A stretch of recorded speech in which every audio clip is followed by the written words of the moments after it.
¿Por qué elegimos el tema propiedad horizontal? ¿Por qué nos, o sea, cuando graduados los invita a participar en estas charlas, que yo creo que son tan ilustrativas y son tan interesantes para la gente que está en el métier, ¿no?, diario? Creo que el tema de propiedad horizontal es un tema que amerita varios abordajes desde muchos puntos de vista. Y hay 3 o 4 cuestiones que yo he considerado que son imprescindibles para un mejor manejo del profesional en su tarea diaria. Cosas que quizás, por darlas por sentado, no resultan tan conocidas, no resultan tan al momento, en el momento de resolver o de decidir, no resultan tan conocidas. Así que vamos a hacer un pequeño repaso eh, a modo de introducción, ¿no? Y para eso se me ha ocurrido que lo más importante, quizá lo más entretenido, sea suponer que estamos dispuestos o preparados para adquirir un inmueble en propiedad horizontal. ¿Sí? ¿Qué deberíamos hacer? ¿Cuáles serían los pasos que deberíamos seguir? ¿Qué es lo que ustedes recomendarían o deberán recomendar especialmente a sus clientes que los han venido a consultar en busca de un asesoramiento que siempre es bueno y siempre es imprescindible, ¿no?, a la hora de realizar eh, estas operaciones? Es decir, yo creo y soy un convencido, y creo que ustedes también lo son, que para la realización de actos jurídicos, dada la complejidad de nuestra realidad, hoy en día es imprescindible contar con el asesoramiento de un abogado, de un profesional. Así que bueno, ahí vamos. Hagamos entonces un escenario en el que una pareja se decide a comprar su primera vivienda, ¿sí? Es un departamento construido en un edificio determinado que por determinadas y puntuales razones a ambos los ha convencido para que sea su futuro hogar. Hay 2 miradas acá, primeras, ¿no?, por supuesto. Cuando entramos a buscar una vivienda, lo que buscamos es que sea una vivienda que satisfaga nuestras necesidades primeras. Es decir, no solamente que sea nuestro techo de nuestro hogar, sino que además cuente con cuestiones que para nosotros son necesarias o son bonitas, etcétera, ¿no es cierto?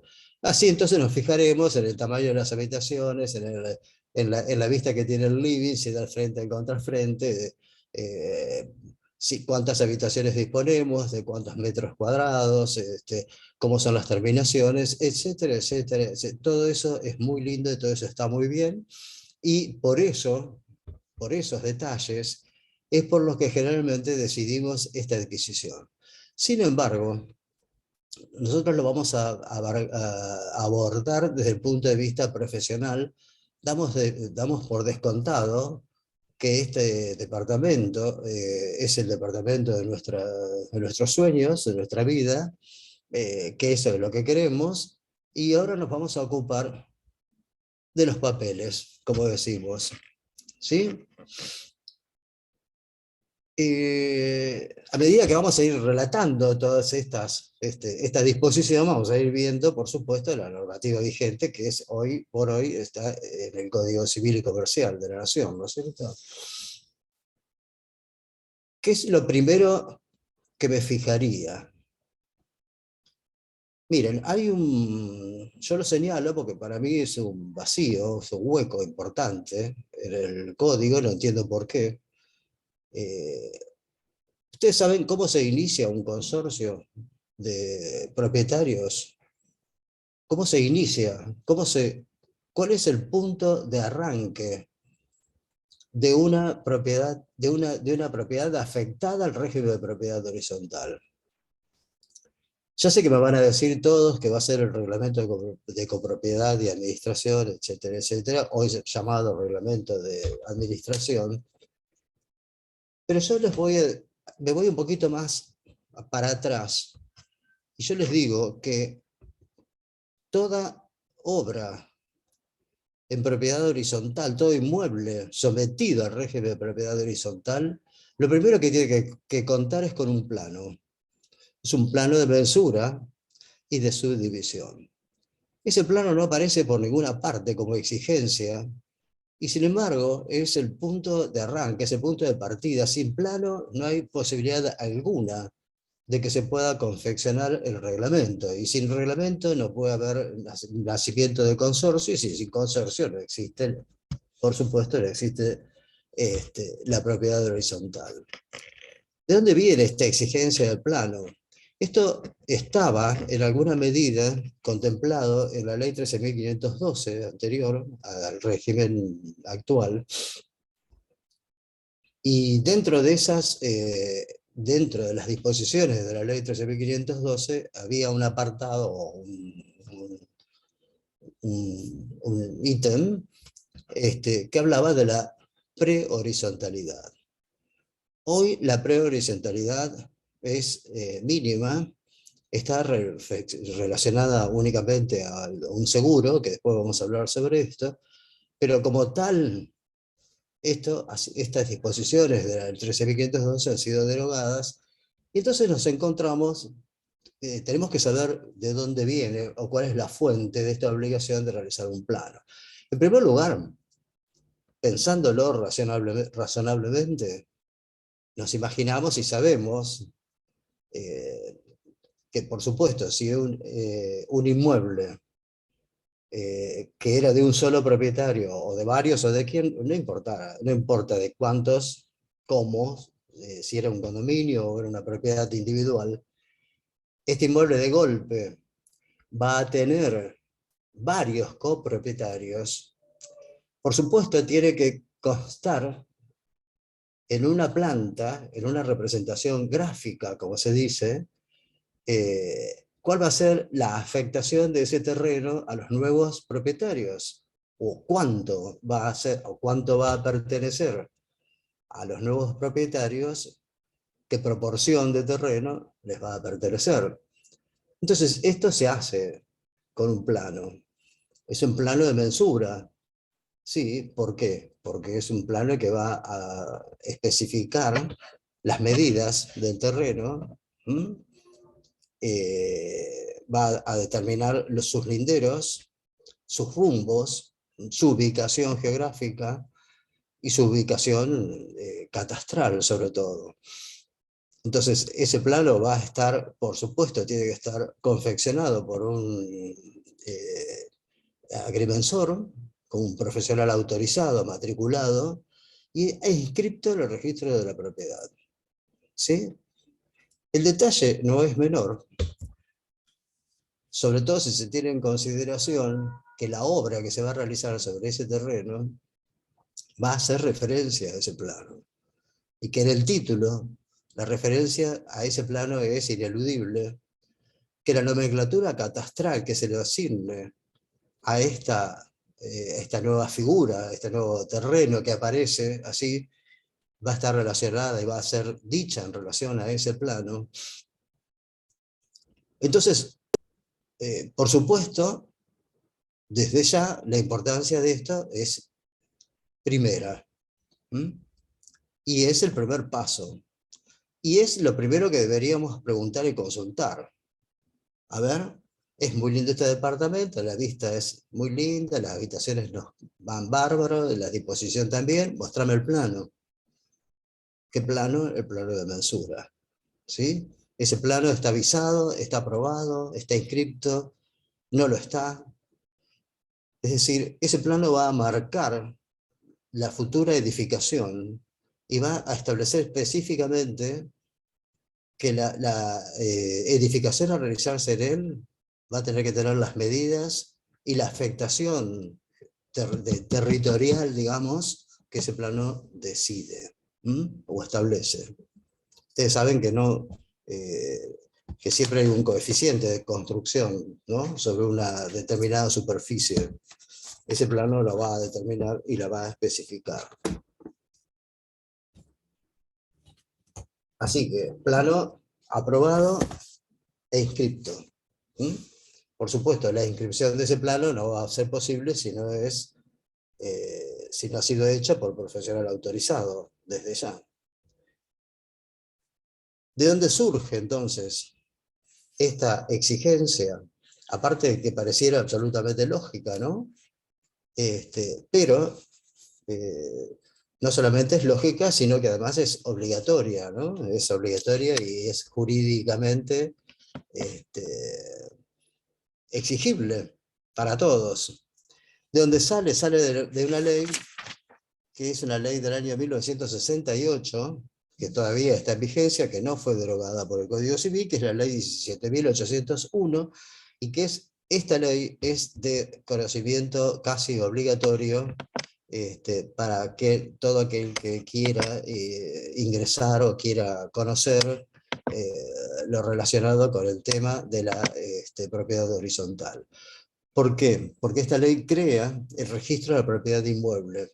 Los registros, hasta ese momento, hasta el año 68, eran registros provinciales, la mayoría, y esta ley los nacionaliza y dicen que quedarán sujetos al presente régimen todos los registros de propiedad inmueble existentes en cada provincia, en la capital federal, etc. Bueno, ahí establece una serie de requisitos que ya supongo que más o menos los deben conocer, pero lo que aquí nos interesa son los artículos 12 y 13. El artículo 12 dice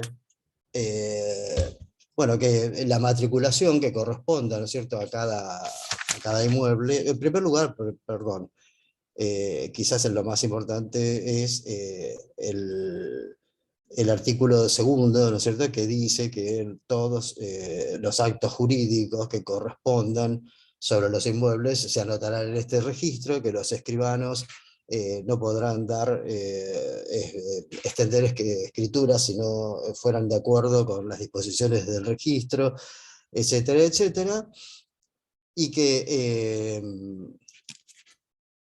en el caso, cuando esto se someta a una matriculación, esta matriculación dice, cuando se tomará nota, el registro de la nueva matriculación que se solicita, y se identificará el plano de mensura correspondiente. Y ahí es donde aparece, así brevemente, en estas únicas líneas, esta exigencia. O sea, que en el registro, al tomar nota de la matriculación, la nueva matriculación que se pide de cualquier inmueble que se haga en el ámbito del país, se deberá identificar el plano de mensura al que corresponde, o sea, que sirve de apoyo a ese pedido de inscripción, ¿no? Y en el artículo 13 dice, si el inmueble se dividiera, se confeccionarán tantas nuevas matrículas como partes resulten, anotándose en el folio primitivo la desmembración operada. Al revés, cuando se anexen o se unifiquen, se vincularán las matrículas con los planos de mensura correspondientes. ¿Sí? ¿Está ahí? Entonces, estamos, la ley, la 17.801, artículos 12 y 13, la exigencia del plano de mensura y el plano de mensura de adjudicación. Cosa que no debe faltar. Sobre este plano va a trabajar el grupo de arquitectos que va a diseñar la obra, ¿no? Así que fíjense la importancia que tiene, porque la obra va a tener que decir relación con esta superficie y con la parte de la superficie que ese inmueble soporta o permite o tolera. ¿Mm? El segundo elemento que para nosotros va a ser absolutamente imprescindible, y este sí está en el Código Civil, en las nuevas disposiciones, es el reglamento de copropiedad, legisla ampliamente respecto de esto, y dice,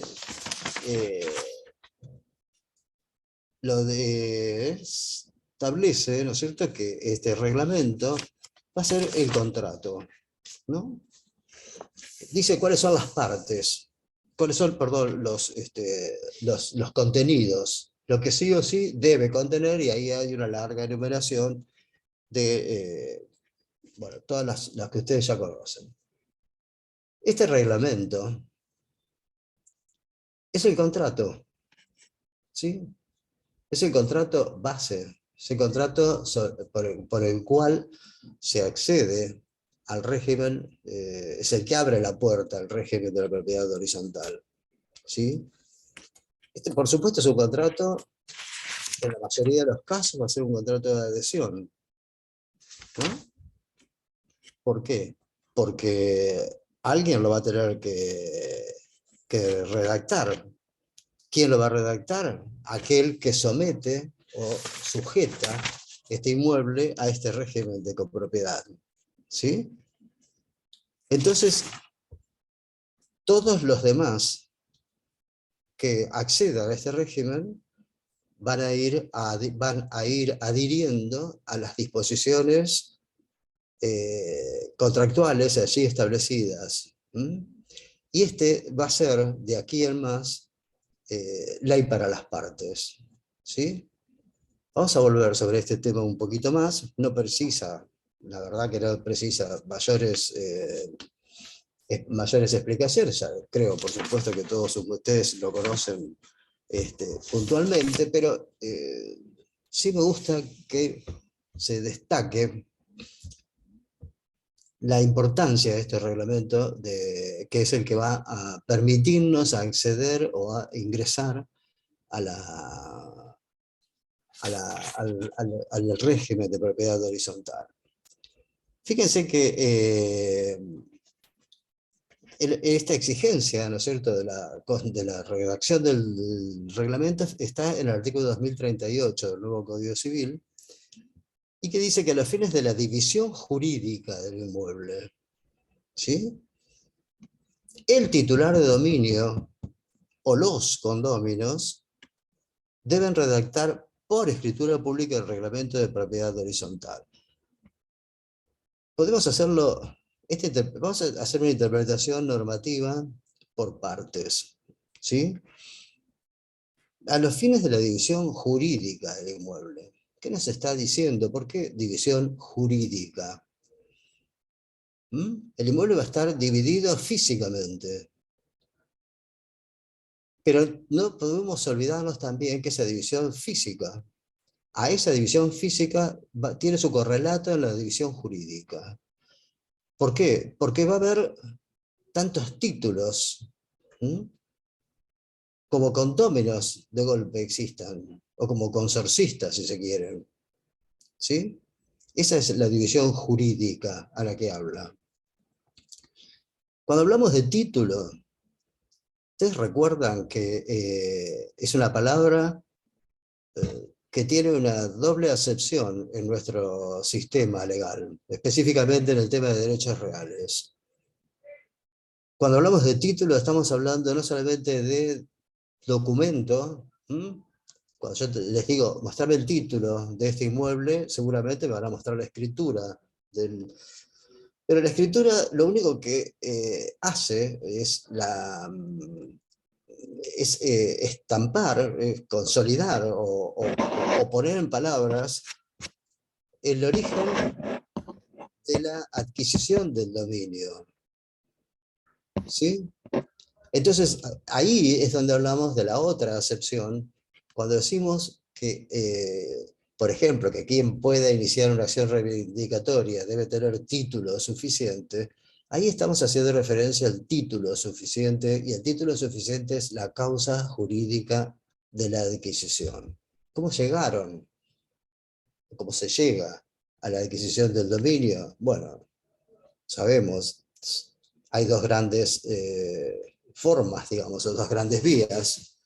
Será por casos de herencia, en cuyo caso estamos hablando de que la causa jurídica va a ser el caso de un acto de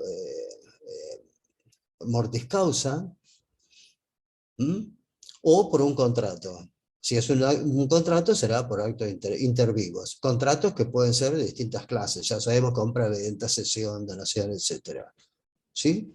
A eso se está refiriendo, ¿no? La existencia de un título suficiente. No es facultativo la creación del reglamento. La obligación sobre quién pesa, sobre el titular de dominio de los condóminos. ¿Titular de dominio de los condóminos de qué? Del inmueble que va a ser afectado al régimen de propiedad horizontal.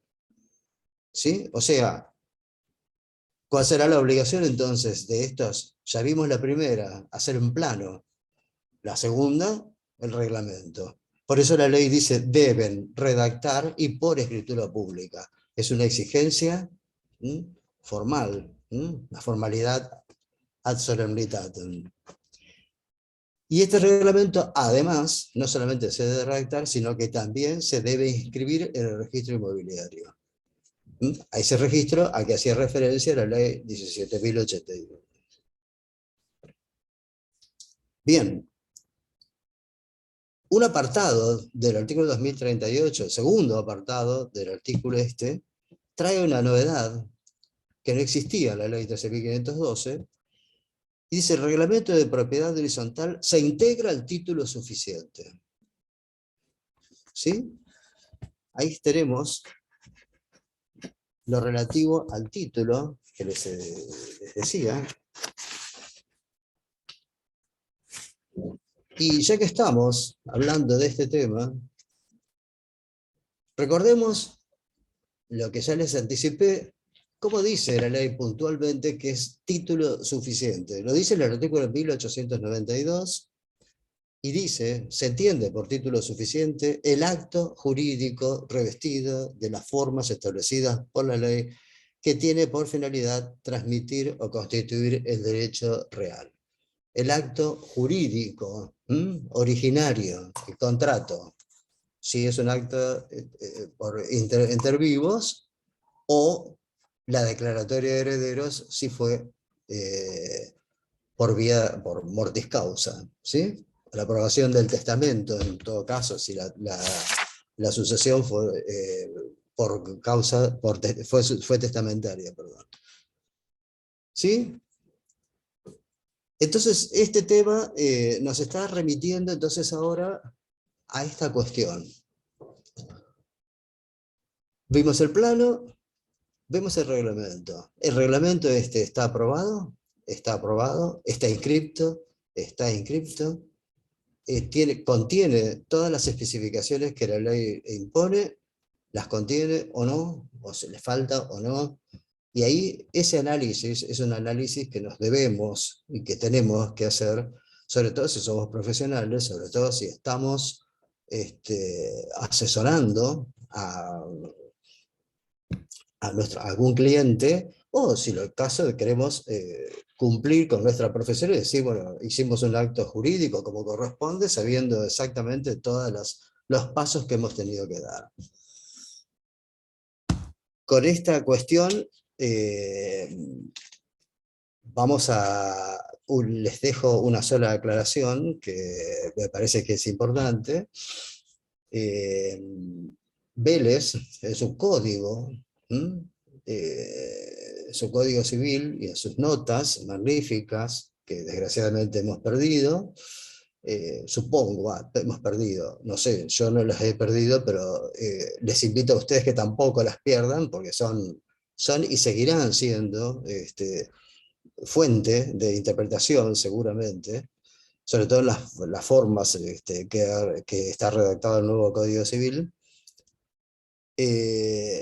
lo dice en la nota del artículo 3203, la necesidad de establecer un registro, y que ese registro no solamente sea un registro en el que se anoten las particularidades relativas a la causa jurídica de la adquisición, sino también al fenómeno de la conformación gráfica del terreno sobre el cual se asienta. Así que es la nota del artículo 3203. Bien, entramos ahora, ya dimos por conocido, entonces, revisamos estos dos aspectos, y ahora vamos a un tercer aspecto, que tiene sus bemoles y en el que no podemos fallar. Sinceramente, por supuesto, si vemos que el plano no está inscripto, que el reglamento no está inscripto, desde ya diremos esto no es para nosotros, esto, acá hay la adquisición de dominio será imposible, así que ya con eso supongo que por más que nos guste la propiedad, bueno, ya nos pondremos en una alerta o decidiremos que no, o que no nos conviene, o que más vale que no nos metamos en esto. Vamos al tercero. Ustedes saben que para adquirir un derecho real necesitamos la concurrencia de dos elementos. Una es el título, cosa que ya revisamos, que vimos, que estaba en orden, y la otra será la tradición. ¿Qué es la tradición? ¿Recuerdan ustedes esto? La tradición, bueno, vamos a decirlo según nuestra, según la letra específica del código, ya que está, lo tenemos acá. La tradición como modo, ¿no es cierto? O sea, para adquirir los derechos reales se necesita título y modo. Muy bien. ¿Qué es el modo? Modo o tradición es lo mismo. Y dice el artículo 1924, habrá tradición cuando una parte entrega una cosa a otra que la recibe.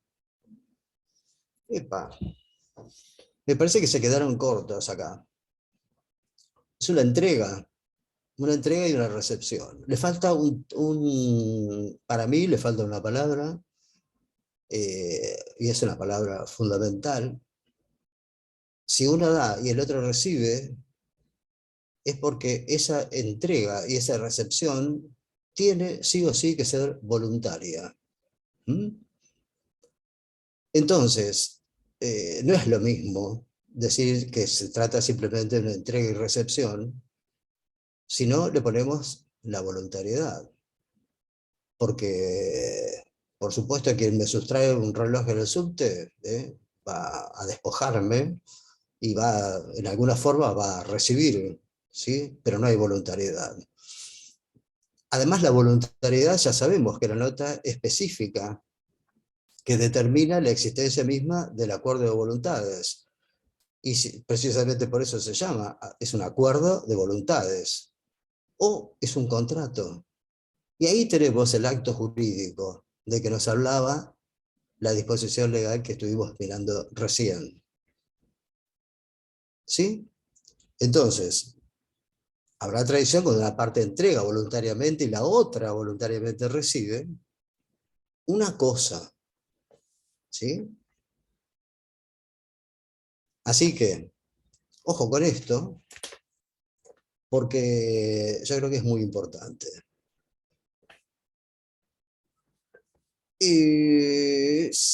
Dice, hay un artículo, un segundo párrafo que me gustaría que nos detuviéramos un poquito en ello, porque yo pensé que sinceramente esto iba a tener otra recepción, en el código otra legislación, pero no. Dice, esta tradición no solamente va a ser la entrega, sino que debe consistir en la realización de actos materiales. Actos materiales de una de las partes, por lo menos una de las partes, que otorguen un poder de hecho sobre la cosa. Vamos hasta ahí. Primero hasta ahí. Actos materiales. ¿Qué son los actos materiales? O sea, no va a bastar que cuando vayamos a hacer el contrato, digamos que hemos recibido las llaves, por ejemplo, que es un error que persiste, existe, subsiste. Yo no sé por qué, porque en realidad son esas cosas que vienen transmitidas. Creo que últimamente ya no, pero hasta hace muy poco tiempo en todos los contratos eh, decíamos que recibimos la posesión de la cosa adquirida por no habernos sido entregada la llave del inmueble con anterioridad. Eso no es un acto material, aunque lo diga, aunque parezca que es un acto material, pero por lo menos no es de los actos materiales que el código establece. ¿Cuáles son los actos materiales? Los actos posesorios. ¿Cuáles son los actos posesorios? Los enumerados en el artículo 1928. De esto yo les pediría que pongan especial atención y nota, porque debe constar en el título que estamos conformando cuáles han sido estos actos posesorios que nos han transmitido la posesión. Por eso se llaman posesorios. Bueno, el Código Civil los ha explicado, mal para mí, pero bueno, eso es una opinión personal, ya verán ustedes qué les parece, y dicen, es importante que los leamos, constituyen actos posesorios sobre la cosa los siguientes. Y pareciera que al establecerse esa relación, al decirse en esos términos, pareciera que fuera una enumeración casi taxativa, ¿no? Porque son, categóricamente dice, son los siguientes. El primero es su cultura. Cuando yo pregunto en las clases, generalmente a los alumnos, ¿qué quiere decir su cultura? Nadie me sabe responder, porque es un término arcaico. A Vélez le quedaba muy bien, pero Vélez era un hombre del siglo XVIII, XIX, del siglo XIX, pero formado en el lenguaje y en las disposiciones del siglo XVIII. Hoy estamos en el siglo XXI, decir su cultura, la cultura es el cultivo, ¿sí? Ahora que lo digo, claro, dice entonces, claro, sí, tiene que ver, pero me parece que era oportunidad de utilizar un término un poco más adecuado, o decir directamente el cultivo de la cosa, ¿sí? ¿Por qué? Porque se supone que quien cultivaba la tierra, por ejemplo, si no lo estaba haciendo por orden y por cuenta de otro, lo estaba haciendo para sí mismo, lo estaba poseyendo, era un acto que trascendía y que implicaba la voluntad de someter la cosa a la voluntad propia, que lo que era a poseerla y a disponer de ella como si se fuera el dueño. Lo mismo sucede con la percepción de frutos, que es el segundo acto posesorio enumerado, o sea, aquel que siembra, cultivó, ejerció actos de trabajo de cultura y percibe los frutos, evidentemente los percibe para él, está actuando como un poseedor. Es un acto que indica o implica una intención de señorío, ¿no? Yo cultivo la tierra para percibir los frutos en mi provecho, en mi beneficio. El amojonamiento, ¿sí?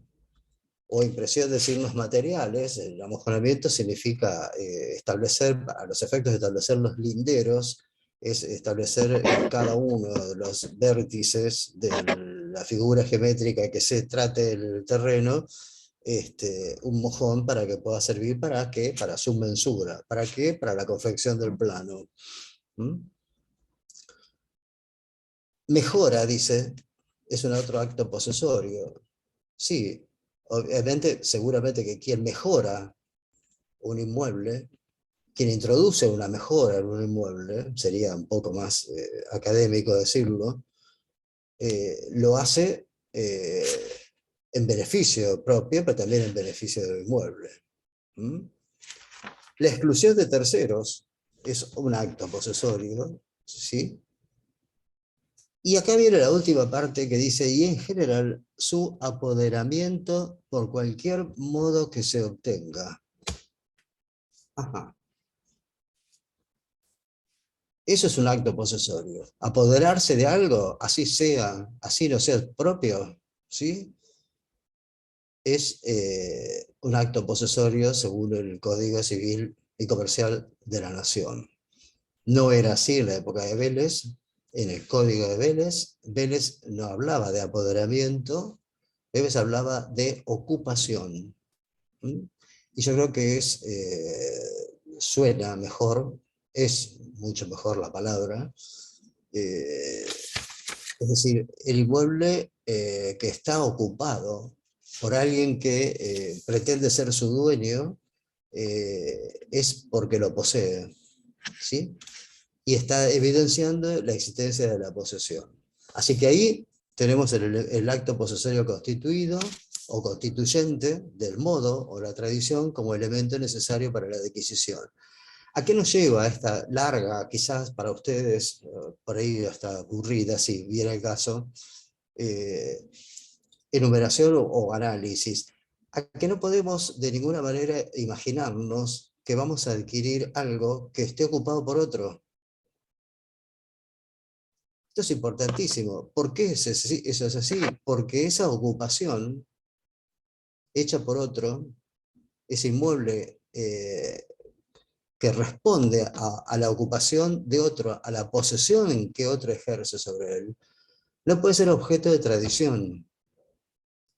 ¿Por qué no lo puede ser?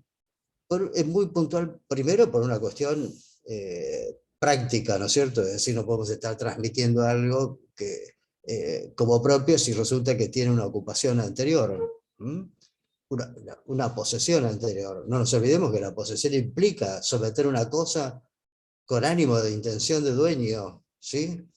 Y si es con ánimo de intención de dueño, es con ánimo de excluir a otro de esa, del uso de esa misma cosa. Y si nos quedara alguna duda respecto de esto que estamos diciendo, vamos al artículo 1926 que dice relación de poder vacua, así la llama, y aclara, se los leo: para adquirir por tradición la posesión o la tenencia, la cosa debe estar libre de toda relación excluyente y no debe mediar oposición alguna.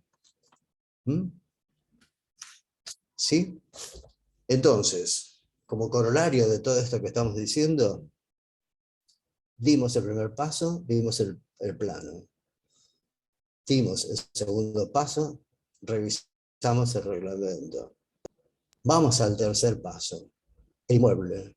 ¿Se encuentra libre de ocupantes o no? ¿Cuáles son, qué actos posesorios, vamos a decir, en el título suficiente que vamos a crear con la otra parte, que va a dar cuenta de la transmisión de dominio que se ha operado, si no tenemos la absoluta seguridad de que ese inmueble está desocupado? Y que no reconoce otra ocupación que la que hoy se dice poseedor, por haber recibido la posesión antes de ahora. ¿Por qué? Por la realización de actos posesorios realizados con anterioridad. ¿Cuál es? El haberlo ocupado. ¿Mm? Cuento, así a título de ejemplo, como una anécdota, si se quiere, eh, de una pareja un matrimonio que se divorcia, se decide la venta del bien común, del hogar conyugal. En el acto que se va a hacer la escritura traslativa de dominio con todas las partes, con el escribano, con los agentes inmobiliarios que intervinieron, con el dinero puesto a la vista de todo el mundo para que se vea que existe. Se le pregunta a la señora recientemente divorciada, ¿y vos cuándo te vas a ir del departamento? ¿Cómo? ¿Cuándo te vas a ir? ¿No te fuiste ya? No, no se había ido. Entonces, evidentemente, estaba ocupando a la señora. Se iba a ir, pero se iba a ir ¿cuándo? ¿Cuándo te vas a ir? Ah, ¿cuándo? Y cuando termine de hacer la mudanza, no tenía plazo, no tenía forma, no tenía, tampoco tenía muchas ganas de irse aparentemente, se quería tomar todo el tiempo del mundo. Bueno, pero entonces en ese caso, ¿qué había que hacer en ese lugar, en ese momento? Había que dejar constancia en la escritura. Que esta señora, ¿m? Que seguía permaneciendo en la ocupación del departamento, ahora su ocupación era por otro título distinto de que tenía hasta el momento de la celebración del acto. ¿M? O sea, los nuevos adquirentes le conceden y le dan un permiso de ocupación precario o un comodato, ¿ves? Que lo que se hace y se dice, bueno, se le otorga a la señora un permiso de uso durante 60 días, creo que fue una cosa así. Entonces ahí está, porque si no, evidentemente, en un caso, imagínense en una cosa tan, esos divorcios así tan contradictorios y tan reñidos como suelen serlo generalmente, podría tranquilamente decir que no hubo tradición. Y si no hubo tradición, no hay adquisición de del derecho real. ¿Sí? Otro caso que les puedo decir, por ejemplo, es de una pareja que se compra un departamento y que omite ir a verificar su estado de ocupación. ¿Por qué? Porque el agente inmobiliario, según dijeron, no dudo que haya podido ser así, el agente inmobiliario les aseguró que el departamento estaba desocupado. Pues resulta que cuando se hace la escritura, etcétera, etcétera, cuando van al departamento, van a abrir la puerta, la llave no correspondía al departamento, no abría la puerta, y de golpe la puerta la abren desde el interior una persona que estaba viviendo allí en el departamento. Y bueno, ¿cómo? ¿Pero cómo estás viviendo? Sí, yo estoy viviendo acá hace 3 años que vivo acá. ¿Pero a título de qué? Porque estoy ocupando acá, como acá no había nadie, me quedé, me metí, me quedé. Bueno, si nos vamos al 1928, este señor es un poseedor, dice porque está ocupando, se apoderó del departamento de cualquier modo que se obtenga. Es un poseedor, además, a que la ley presume de buena fe, el que no está obligado a exhibir su título y el que no tiene por qué es dar explicaciones de por qué está. Está porque está. Y fíjense que Vélez tenía un artículo en su código, que lamentablemente en este no se lo incluyó, quizá porque se consideró muy obvio, yo no lo veo tal. Cuando habla de la posesión, se dice que la posesión es un hecho, decía Vélez. El que posee, posee porque posee. Y esa es la frase que Vélez utilizó en ese artículo para dar la idea de lo fáctico que resulta el hecho de la posesión. Así que, entonces, tendremos que tener en cuenta este estado de ocupación que va a ser absolutamente libre de toda ocupación, y no solamente libre de ocupación, sino también libre de cualquier cuestionamiento de terceros. ¿Mm? Porque bien puede ser que el departamento no esté desocupado, pero sí que aparezca alguien que se oponga a la transmisión y que invoque mejor derecho, aunque no esté ocupándolo. ¿Mm? Por ejemplo, un nuevo heredero que se presenta en una sucesión que hasta ese momento no había sido convocado, no tenía noticias de. Bueno, todas estas cuestiones son las que yo he considerado hasta ahora las cuestiones que se deben tener en consideración a la hora de resolver el ingreso o el acceso a un régimen de propiedad horizontal. Les hago si... Yo creo que el tema es de interés. eh, lo relaciono a esto un poco con la figura del fideicomiso. Siento que se trata hoy por hoy, o debería tratarse por lo menos, de una de las formas de adquisición del dominio de un inmueble. Eh, la compra de pozo, de una vivienda en pozo. Mal dicho, desde entrada, porque no es compra, no se, o sí, no sé, lo que no se compra todavía porque no ha habido adquisición. Este tema de la posesión va a tener una importancia fundamentalísima al final del fideicomiso. Es decir, a ver si lo puedo hacerlo sencillamente para no darle demasiada trascendencia tampoco a esta cuestión. Ustedes deciden la compra de la propiedad de un pozo, es decir, el edificio no se construyó, se está por construir. ¿Qué tiene y cómo llegaron a eso? ¿O por qué en pozo? Porque la obra está en pozo, ¿sí? Está por iniciarse. Ni siquiera puede ser que tenga el pozo hecho, ¿sí? Pero sí tiene un hermoso cartel adelante que dice, este, acá está el departamento de su vida, venga y cómprelo, adhiérese a este fideicomiso, que acá se va a levantar este edificio. ¿Qué se les muestra? Un render en la puerta, ¿sí? Un render de lo que va a hacer, la torre que se va a erigir en ese momento. Bueno, esta torre va a tener distintos momentos de construcción.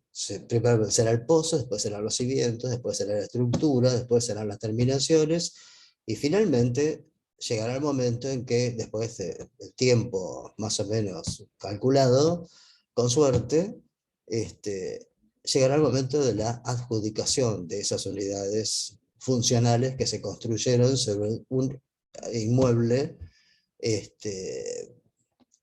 X, ¿sí? Sujeto a un fideicomiso. ¿Qué va a pasar? Que cuando llegue esa obra, por empezar, volvemos a todo lo visto hasta ahora. No solamente va a tener que tener un render, sino que va a tener, para que ustedes puedan ingresar a ese fideicomiso, va a tener que tener un plano de mensura y va a tener que tener un plano de obra. Y ese edificio que se ve así tan lindo, tan bonito en el render, va a tener que estar ejecutado exactamente de acuerdo con las especificaciones que tiene y dice el, el plano de obra. A su vez, el plano de obra va a tener que estar aprobado por la autoridad administrativa, y sobre ese plano de obra y sobre esas se va a dictar, sobre esas pautas se va a dictar el reglamento de copropiedad y administración, y sobre todo eso, recién allí se va a hacer la adjudicación. ¿Por qué me detengo en esto así rápidamente, muy rápidamente? Porque hasta el momento de la adjudicación no va a haber tradición. Y si no hay tradición, hasta ese momento, ustedes, los que compran en pozo, no van a haber adquirido un derecho real, sino que van a haber hecho un contrato simplemente, ¿sí? Un contrato con obligaciones de hacer. Las de ustedes serán de pagar el precio, y las del constructor, construirles el edificio a través de la forma de fideicomiso, por supuesto. Pero la tradición va a llegar recién cuando, en el momento de la adjudicación por escritura pública, ustedes reciban el dominio perfecto de esa obra. Espero que les haya quedado claro esto, porque es muy importante y es donde se ve puntualmente este asunto de la transmisión de la posesión como modo de adquirir el dominio o el derecho real de dominio.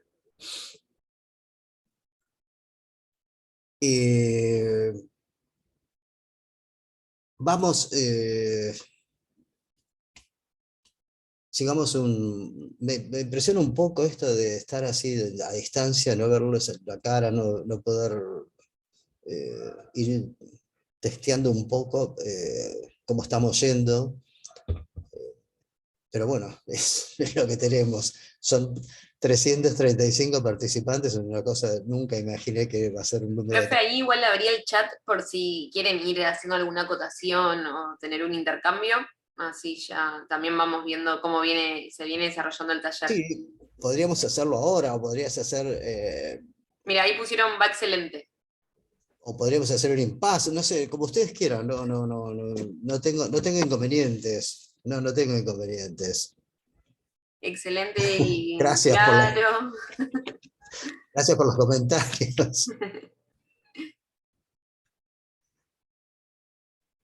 Desde Tucumán, bueno, gracias. La verdad que me impresiona. Seguimos un poquito y en todo caso, cualquiera de ustedes nos pueden ir diciendo, por favor, bueno, a ver, paremos un poco y veamos a ver qué pasa con esto, o váyanse anotando, impresionante. Las que seguramente que van a tener para hacerme. Vamos a la naturaleza jurídica de este régimen de propiedad horizontal. Según el artículo 2037 del Código Nuevo, dice eh, que se trata de es un derecho real autónomo.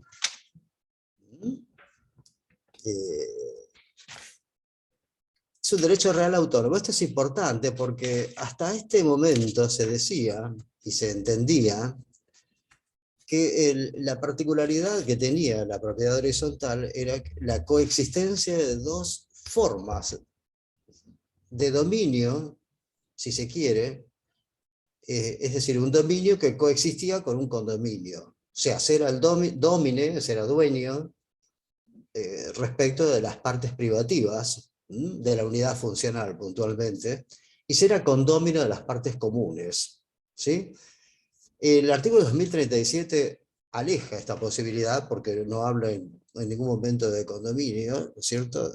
Dice, eh, son, la propiedad horizontal es un derecho real que se ejerce sobre un inmueble propio, que otorga al titular facultades de uso y goce y disposición material y jurídica, que se ejerce sobre partes privativas y sobre partes comunes de un edificio conforme a las que establece este título. Pero después el artículo siguiente dice, en los artículos siguientes, enumera a los condóminos, ¿sí? Como aluden a algunas partes del condominio, pero bueno, no deja de ser una particularidad de esto, porque si bien se aplican algunas normas relativas al condominio, en realidad esto es un derecho real autónomo y se guía y se regula de acuerdo con las disposiciones del 2037 y siguientes, y en todo caso, les diría, si quieren, que se trataría de un condominio de división forzosa perdurable. ¿Sí? Eh, quedamos en esto. Si es que quisiéramos anotarlo, no creo que esto sea de gran interés para ustedes, pero bueno, es bueno también saber puntualmente para no incurrir por allí en algún error que nos podría ser señalado como falta de información al respecto. ¿Sí? O sea, un abogado tiene que ser preciso en los términos que utiliza y en las formas a las que se refiere y dirige, y no puede estar mostrando así momentos de duda o falta de información adecuada. O sea, la naturaleza jurídica es un derecho real autónomo. Punto. Nuevo es una nuevas formas integra números clausus como tal, en la enumeración que hace el artículo pertinente del código, y por lo tanto se le aplicarán algunas disposiciones de condominio, pero se le aplican principalmente sus propias reglas. Una novedad importante que destaco y que me parece increíblemente, fue una cuestión largamente debatida en la doctrina, fue si era persona jurídica el consorcio de propietarios, constituido ya con el reglamento, o no. Durante muchos años se negó esta posibilidad de otorgarle calidad de persona jurídica. Hoy se lo dice específicamente, ¿sí?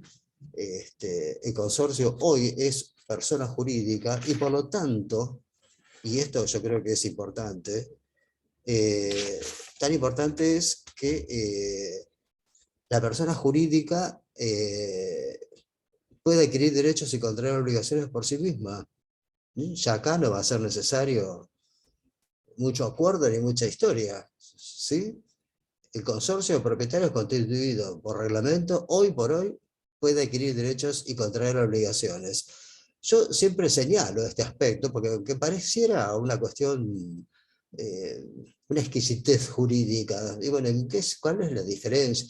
Y escuchen, sobre todo cuando digo, hay que ir a las asambleas de consorcio, hay que ir, y hay que ir, y hay que estar, porque sobre todo hoy, ¿no? Si es persona jurídica y si de golpe en una asamblea se decide contraer un gravamen hipotecario, por ejemplo, ¿por qué no? Y nosotros no estuvimos y no supimos, ¿sí?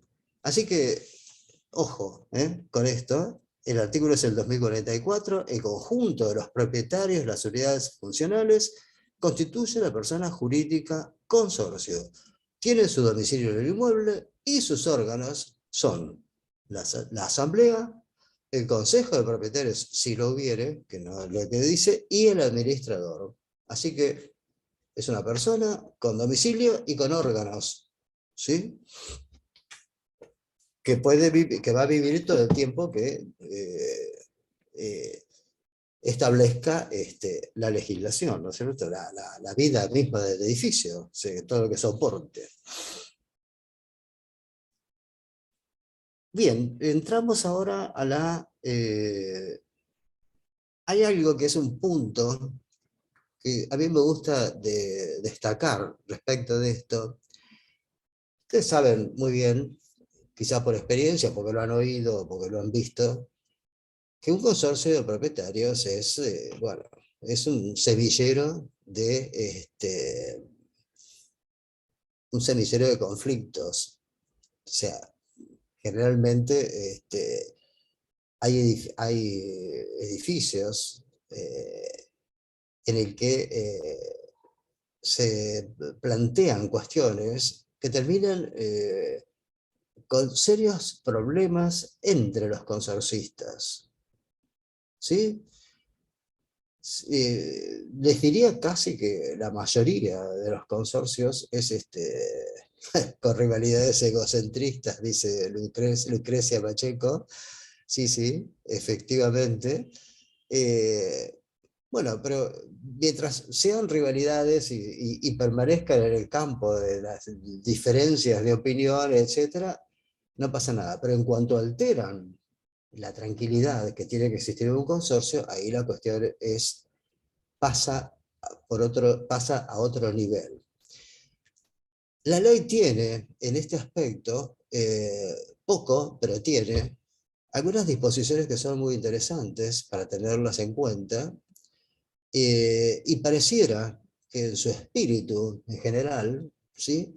Eh, es como que priva o privilegia la actuación, la posibilidad de recurrir al juez y de hacerlo de forma tal que de una forma casi les diría sin intermediación, ¿sí? Esta parte es una parte muy poco conocida. Generalmente no se recurre al juez. Y yo les digo que es una muy buena manera de solucionar muchos conflictos y eh, la disposición está en la ley en general, ¿sí? Por ejemplo, lo tenemos en el artículo 2051, cuando habla de las mejoras ¿sí? Eh, bueno, cuando hay problemas, por ejemplo, ya lo vamos a volver a ver a esto, para realizar una mejora o una obra nueva y que no es autorizada, o, o si es autorizada alguien que se opuso a que lo sea, tiene acción para que el juez deje sin efecto la decisión de la asamblea. Escuchen, en un sistema procesal como el nuestro, que es tan, eh, tan pródigo, diría yo, en distintas, establecer, en imponer dificultades, ¿no? O sea, no es para nada, yo soy un crítico de nuestro derecho procesal, porque creo que viene con instituciones siglos pasados. Eh, esto tiene acción para que el juez deje sin efecto la decisión de la asamblea. ¿Sí? ¿Y cuál será la acción que tiene? No lo dice el código, ¿no? Pero evidentemente se trata de una acción muy rápida, muy expedita, porque si es algo que la asamblea decidió y hay que voltear esa decisión, no se me ocurre otra forma de trasladar la acción que si no es por medio de un juicio sumarísimo, lo que cual equivale casi a decir a un juicio de amparo. ¿Mm? O por lo menos por el procedimiento del 498, que es equivalente. ¿Mm? Equivalente, digo, no digo que lo sea, al amparo. Esta disposición se repite en el artículo 2053, hablando nuevamente de las mejoras, ¿no? 2053, en cuanto permite pedirle al juez, ¿sí?, que intervenga, no es el 2053, perdón, que el juez, si alguien quiere convocar una asamblea y el administrador no lo hace, se puede dirigir directamente al juez y pedirle que sea el juez el que establezca la asamblea. 2063, perdón. ¿Mm? Si el administrador o el consejo de propietarios en subsidio omiten convocar a la asamblea, cosa que es muy común, porque muchas veces uno quiere que algo se trate en la asamblea y el administrador se le ocurre que no, o tenemos una contra que nos dice que no. Bueno, tenemos la vía del artículo 2063 y acá sí dice: el juez debe fijar una audiencia que se va a realizar en su presencia. Escuchen, todos sabemos muy bien que no es muy común la presencia del juez en las asambleas ni en las audiencias en general. Acá yo diría que el hecho de que el juez esté designado en el artículo 2063 para que esté presente, si no lo estuviera, sería causa de nulidad, ¿no? O por lo menos yo lo plantearía como tal. Y la asamblea entonces tiene que resolverse, dice, el juez con su presencia convoca a las partes y ahí plantea la cuestión, no oída anteriormente, y el juez resuelve, dice, en forma sumarísima. Acá tenemos el sumarísimo metido de nuevo. ¿Mm? Eh, y más aún, no se queda solamente allí, sino que además dice: si correspondiere, el juez puede disponer medidas cautelares para regular la situación del consorcio, para regularizar la situación del consorcio alterado por este hecho de la no audiencia de un pedido de asamblea. Así que, como ven, en estas dos disposiciones hay una muy buena predisposición a que los problemas se solucionen incluso con la presencia del juez y con la audiencia del juez.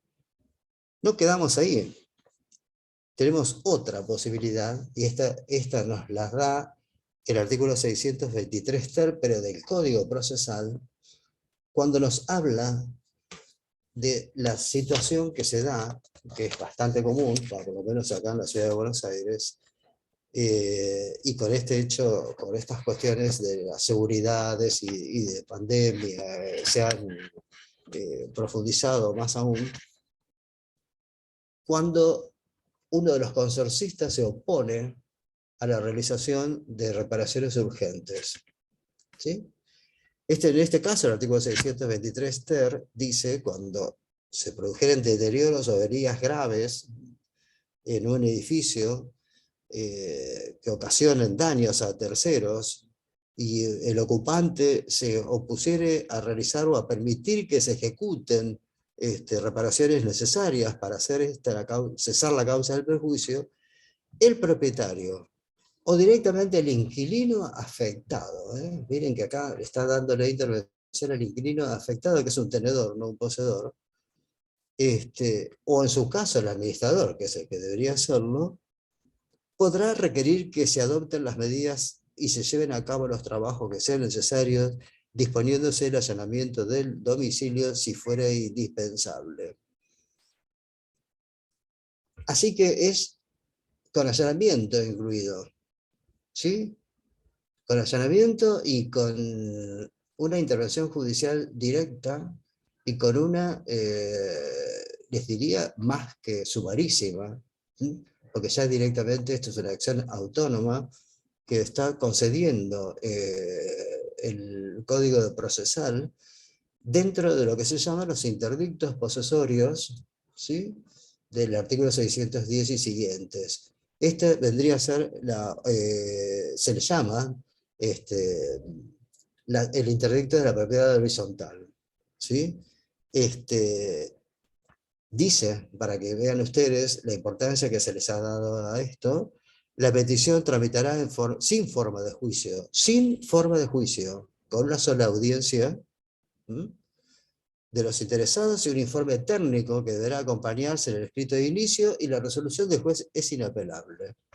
Incluso se podrán imponer sanciones conminatorias.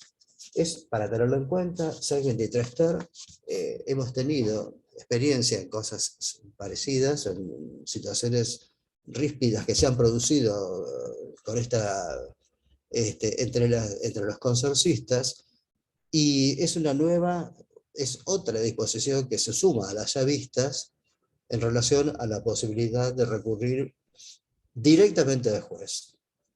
Es una vía que es inédita y que les diría que es casi propia del régimen de propiedad horizontal. No, para nada, Guillermo, al contrario, es muy usual que esto pasara. Un último punto, y pasamos después a las preguntas, que veo que tienen varias. No sé si voy a responder todos, a poder hacerme cargo de todas las objeciones que ustedes puedan hacerse. Si quieren podemos hacer un segundo propiedad horizontal 2. Yo creo que con esto ya tienen para un rato, ¿no? Sí, en provincia de Buenos Aires sí existe un 623 ter, sí. Sí, no sé si es exactamente el número, pero sí existe. Quiero que analicemos rápidamente, se los invito a que profundicen quizás esto que estamos viendo, para que veamos una resolución de la Cámara Civil Sala H, que dictada en el año 2019, que tiene varias cosas que es interesante señalar. Se los voy a resumir. La causa se llama Ruggeri de Belletti contra Palomera. No sé si soy capaz de compartir el enlace al fallo, porque lo tengo, les doy los datos. El expediente es el expediente 19.514 del año 2008. La Cámara Civil Sala H es del 25 de febrero del 2019. Ruggeri de Belletti contra Palomera. Este juicio es un juicio que se instaura entre las partes de un PH. Son 3 unidades funcionales dispuestas en lo que se llama un PH, ¿sí? Es decir, la propiedad horizontal horizontal verdaderamente, como su nombre bien lo indica, en la que una de las partes le reclama a la otra y la demanda por haber hecho construcciones antirreglamentarias, ¿sí? Y dice que estos cambios la perjudicaron, porque le quitaron aire y luz, cosa que es bastante común, y que se modificó el reglamento sin seguir las pautas que al efecto establece la ley. Se aumentó la superficie de una unidad funcional y su relación con las partes comunes, y además estas disposiciones le causaron daño moral, ¿sí? Ruggeri de Belletti contra Palomera, 25 de febrero de 2019, expediente 19.514. Es muy interesante, después se los anoto si quieren en el chat. Es muy interesante el fallo, la verdad que me gustó mucho el reglamento, me gustó mucho, perdón, está muy claro, el fallo es un discurso lógico muy importante, y tiene varias cosas que están dichas, que podríamos tomar nota y que yo les recomiendo porque es como un pequeño compendio de lo que es el régimen de la propiedad horizontal. Dice, por ejemplo, entre otras cosas, que el reglamento de administración es el cuerpo normativo que regula directamente las relaciones entre los propietarios del edificio, constituye una ley para ellos, a la que se deben sujetar sus derechos. El reglamento fija cuáles son las partes comunes y las partes privativas. Las cláusulas son cláusulas estatutarias que no pueden ser cambiadas, y el acatamiento de la normativa consorcial es condición fundamental para asegurar el buen funcionamiento del sistema y mantener la pacífica convivencia de los propietarios, por lo cual se debe aplicar estrictamente las sanciones establecidas en los casos de infracción. Entonces, si no se pueden hacer cambios, no se puede hacer cambios, dice esto, las disposiciones del reglamento de copropiedad, ¿sí? Se conjuntamente con la escritura traslativa de dominio componen un título complejo que delinean el contorno y contenido del derecho real de propiedad horizontal y no contienen obligaciones simplemente contractuales, que pueden o no ser cumplidas o pueden eventualmente ser incumplidas como sucede en un simple contrato, o que el transcurso del tiempo legitima por la simple el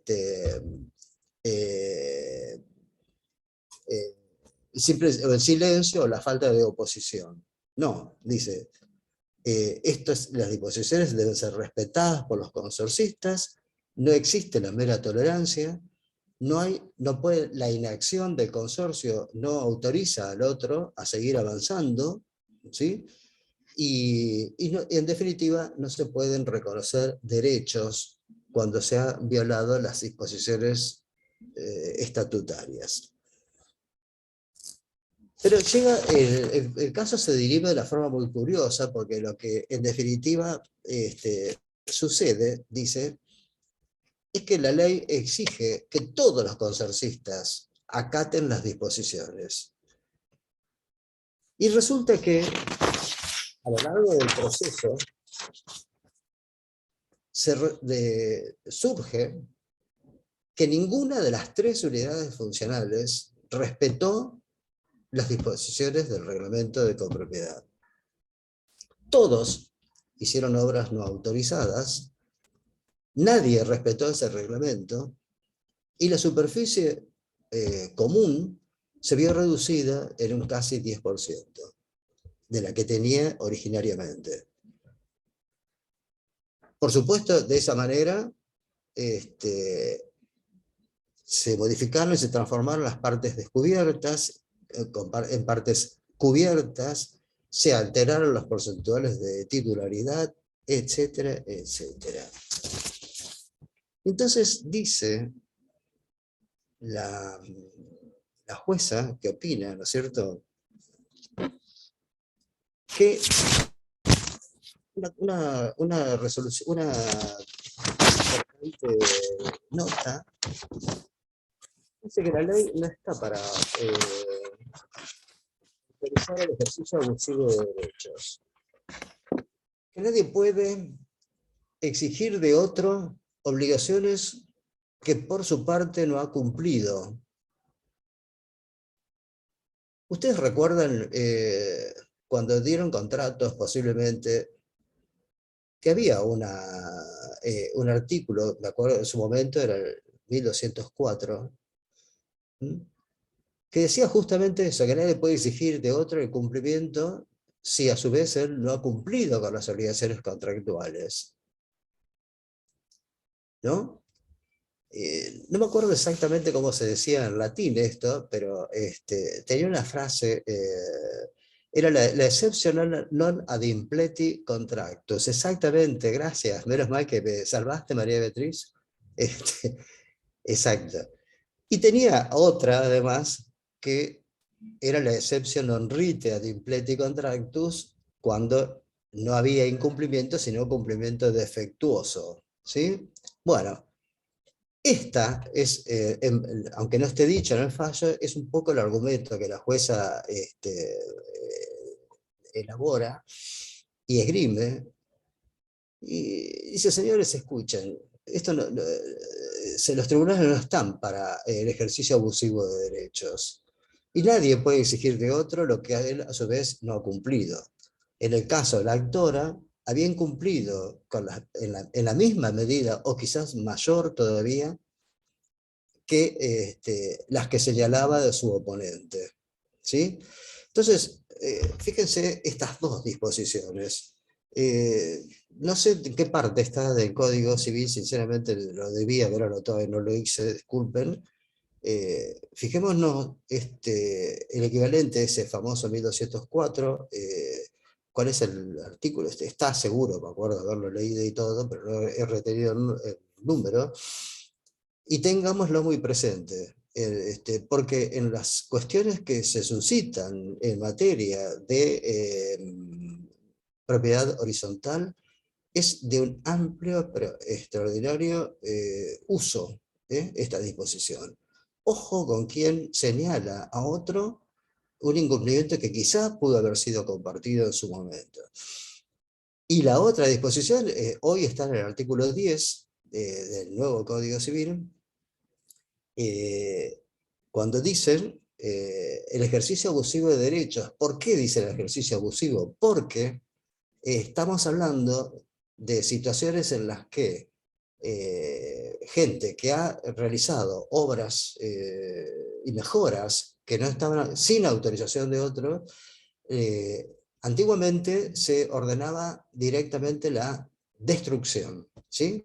Es decir, comprobada la existencia de una obra que había sido hecha sin la autorización del consorcio o contra la voluntad del consorcio, directamente se ordenaba volver las cosas al estado anterior, pero evidentemente no se trata, la jueza lo dice en este fallo, yo no podría responsablemente disponer que la aplicación de este principio, porque significaría directamente la destrucción de todo el edificio. Dos últimas, y juro que son las últimas, acotaciones.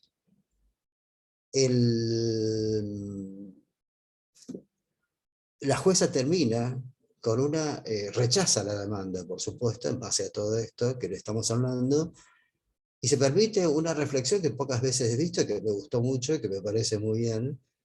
Dice, deberían, es una sugerencia que la jueza se atreve a decir, porque la verdad que es así.